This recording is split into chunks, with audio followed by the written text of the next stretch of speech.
Alright guys, it is like 7 o'clock in the morning. We got a 2-hour drive to Willow Springs, and then we're going to be doing 12 hours on that little puppy. So after arriving at Willow Springs, we unloaded the truck, got camp set up, and I sent Beal out to go do some laps for practice. He came back in, let me know the front wheel was a little loose, fixed that up, changed the gear ratio, and then at that point it was time to start the race. So I got geared up and went out onto the starting grid. So at this point I should probably talk about the team composition a little bit. We went into this thinking we'd have at least 3 people, and we had somebody who had to back out due to family issues at the last second. We thought we were going to get somebody who was coming down from Sacramento, but he ended up having issues too. We met 2 people at the track the day of the race, and they said that they'd be interested in doing some stints. Turns out one of them blew their engine up and they had to go home and rebuild an engine for a different race, and the other person had been riding sidecars all day and was way too tired to run with us. So we ended up running the 12-hour with 2 riders.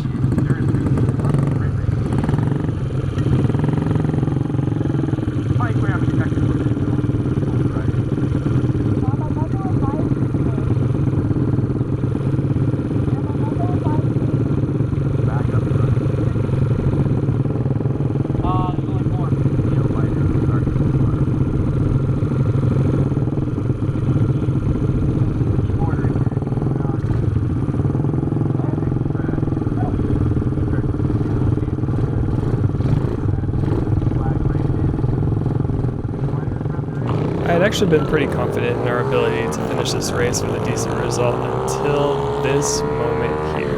Yeah, in that first corner I watched everybody walk away from me like I was standing still. About 2 laps after the start I was coming into the Omega, and I had the closest moment to a high side on a 50 I've ever had. Fortunately, that was all of the dramatics on the track that we had for the remainder of the race.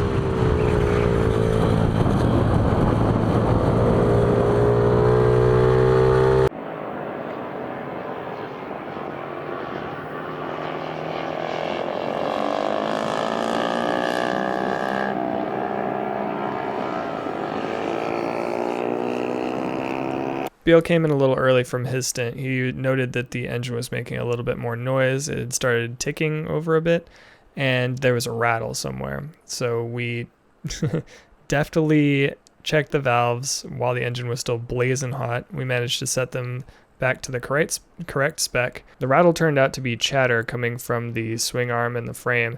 The bolt for the swing arm had backed itself off a little bit, so we tightened that down and got it all good and sorted. After that was all sorted, we settled into some nice stints and got to some good racing.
day turned into night, and the temperatures got a lot cooler. It was a lot more fun at night, but we were just hoping that the engine was going to make it. It was getting a little smoky, and it was starting to smell a little bit like fire.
So at the end of the day, we came in 4th out of 4 in our first M1GP 12 hour, but you know what, we'd be back in a heartbeat. We loved it, had so much fun the entire time. Even with 2 riders, it was just a blast. And you know, where can you stay on a track for 12 hours? It's like ridiculous. It's like the most amount of seat time you can possibly get.